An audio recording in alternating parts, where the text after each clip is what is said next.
अब हम करेंगे। तो आपने 4 रकात नमाज इशा की पढ़ी है। आपने ये नहीं कहा कि 8 मत पढ़ो, 9 मत पढ़ो, 10 मत पढ़ो, मना कहाँ किया? पढ़ लो नमाज, आप पढ़ लीजिए। कहता है कि मना कहाँ किया है?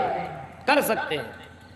अब बताओ, नबी को जानने वाला सबसे ज्यादा सहाबा कराम, नबी को समझने वाला सबसे ज्यादा सहाबा, और नबी के ऊपर जब कुरान उतर रहा था उस वक्त सहाबा मौजूद थे।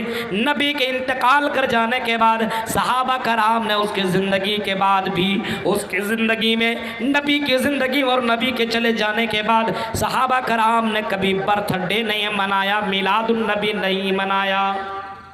सबसे ज़्यादा सहाबा नबी से मोहब्बत किया करते थे मेरे भाइयों। नबी से मोहब्बत इस कदर किया करते थे, इस कदर अल्लाह के नबी से मोहब्बत किया करते थे। अब वाक़ियात पढ़ेंगे तो अल्लाह की कसम, नबी से मोहब्बत करने वाले अगर नबी हुक्म दे दे यहाँ कूद जाओ तो कूद जाया करते थे। नबी कहा करते थे उठो तो उठते थे, नबी कहा करते थे बैठो तो बैठ जाया करते थे।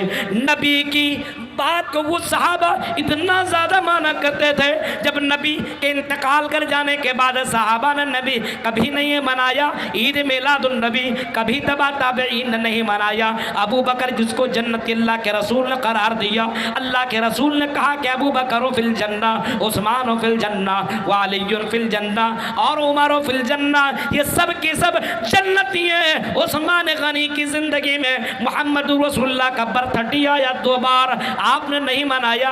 हज़रत उमर फारूक की ज़िंदगी में बर्थडे आया, कई बार आपने नहीं मनाया। उस्मान गनी की ज़िंदगी में आया, आपने ईद मिलादुन नबी नहीं मनाई। और इसी तरीके से हज़रत अली की ज़िंदगी में अल्लाह के नबी की बर्थडे और मिलाद का वक्त आया, पैदाइश का दिन आया, आपने मिलाद वगैरह कुछ नहीं मनाया।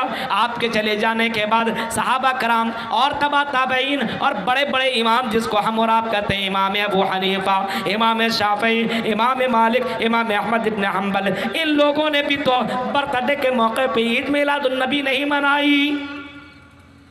उनको जाने दो। इसी तरीके से अब्दुल कादिर जिलानी ने भी अल्लाह के नबी के पैदाइश पर आपने बर्थडे नहीं मनाया, मिलादुन नबी नहीं। बुखारी, इमाम बुखारी ने नहीं, इमाम मुस्लिम ने नहीं, इमाम तिरमिज़ी ने नहीं, इमाम अबू दाऊद ने नहीं, इन लोगों ने नहीं मनाया। अब आजकल के ये कठमुल्लाओं को ये हदीस और ये वही कहाँ से हो गई कि वो नहीं मनाए, हम मनाएंगे क्योंकि हम नबी से इश्क करते हैं, हम नबी से मोहब्बत करते हैं। ऐसी मोहब्बत तुम्हें मुबारक हो। हम वही मोहब्बत करेंगे जिसको अल्लाह के नबी ने सही करार दिया है और जिसके ऊपर मोहम्मद रसूलुल्लाह की मोहर लगी है, जिसके ऊपर रसूल की मोहर लगी है। मेरे प्यारे साथियों, जरा गौर करो, तसव्वुर करो, इस तरीके के लोग काम करने वाले हैं और अपने आप को ये कहते हैं कि हम नबी से मोहब्बत कर रहे हैं। आओ आओ मेरे भाइयों, हाँ ये हमें मालूम है नबी की मोहब्बत के बगैर जन्नत नहीं मिल सकती है। नबी से तुम्हें मोहब्बत करनी होगी।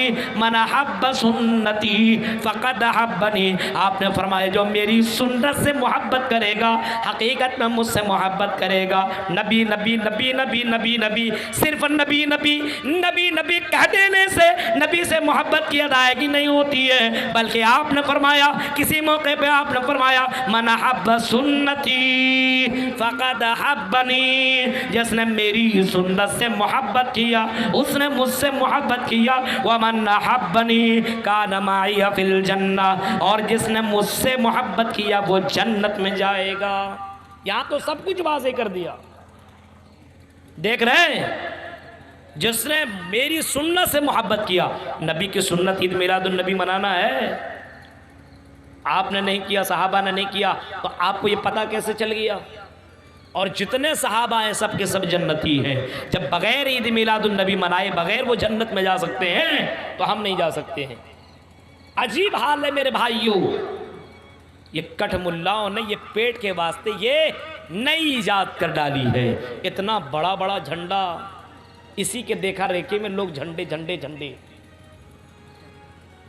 गौर कर रहे हैं आप? किसी भी अमल की कबूलियत के लिए 3 शर्तों का होना जरूरी है। ईमान हो, दूसरी शर्त इखलास हो और तीसरी शर्त मोहम्मदुर रसूलुल्लाह सल्लल्लाहु अलैहि वसल्लम की मुहर। आपने ये किया हो, करने का हुक्म दिया हो, या आपके सामने किया गया हो और आपने कुछ नहीं बोला हो, ये अगर चीज़ें पाई जा रही है तो वह इबाद, वो अमल काबिल कबूल। देख रहे हैं आप कैसे कैसे काम हो रहे हैं हमारे यहाँ, और वहाबी हरामी लिखा जाता है। देख रहे हैं आप, लिख रहा है, बैनर लगा रहा है। गौर कीजिए आप, हमने तो ऐसा कुछ कहा ही नहीं है, हमने तो गाली नहीं दी है, हमारे नबी ने गाली देना सिखलाया नहीं है। लेकिन बताइए उनको मौलवी देख करके, बाकायदा मौलवी लोग भी वो जुमले भी कहते हैं और लगाने वाले को मुबारकबाद दे रहे हैं, बहुत अच्छा तुमने बैनर लगाया, वहाबी हरामी। एक मुसलमान मुसलमान को गाली दे रहा, मुसलमान मुसलमान को गाली दे रहा। मेरे भाइयों, अब सोच सकते हैं आप, नमाज नहीं है, इबादत नहीं है, कुछ भी नहीं है, बस ईद मिलादुन नबी में मना लिया और मनाया किया। मेरे भाइयों आओ आओ, मैं तुम्हें वो भी मैं बता दूं, नबी के इंतकाल पर अल्लाह की कसम, ये भी सुन लेना आज की तकरीर में, ये भी सुन लेना आज की तकरीर में, आप ये भी सुन लेना, जनाब मोहम्मद रसूलुल्लाह का जिस दिन इंतकाल हुआ, सहाबा कराम के होश उड़ गए। हज़रत उमर फारूक तो इस बात को एक्सेप्ट ही नहीं कर रहे, मान नहीं रहे कि मोहम्मद रसूलुल्लाह का इंतकाल हो गया है, ये मानने को तैयार नहीं है। आपने तलवार ली और तलवार लेने के बाद निकल गए। अगर कोई मेरे नबी के बारे में ये कहे कि मेरे नबी का इंतकाल हो गया तो मैं उसकी गर्दन उड़ा दूँ। मेरे नबी का इंतकाल कैसे हो सकता है? हाँ, हमारे नबी सबसे मोहतरम शख्सियत है, इंतकाल के बारे में अगर कोई खबर देगा तो उसे मैं कत्ल कर डालूंगा। मानने को तैयार नहीं है। लेकिन जब वहां पहुंचे और आपने मोहम्मद रसूलुल्लाह को देखा, अच्छा ये बात बताइए, समझ में बात नहीं आती है, नबी को बशर नहीं मानते हैं ये कठमुल्ला लोग, नबी को बशर नहीं मान रहे हैं, बशर है ही नहीं तो फिर मिलाद क्यों मनाते हो? बशर है तब पैदा हुए ना, आप उनको बशर ही नहीं बल्कि नूर मान रहे हो, आप उसको नूर मान रहे हो। और ना उनको आप जब नूर मान रहे हैं तो जाहिर सी बात है पैदाइश का भी आप इनकार कर रहे हो और आप उसके मरने का भी इनकार कर रहे हो, इंतकाल का भी इनका। उसको बोलिएगा इंतकाल करके मर गए, तौबा तौबा अस्तगफिर, बोलो पर्दा कर गए, पर्दा कर गए। अल्लाह के रसूल के बारे में कहते हैं बोलो पर्दा कर गए, ये अल्लाह के रसूल के बारे में ये जुमला कह रहे हो, गलत कह रहे हो। गौर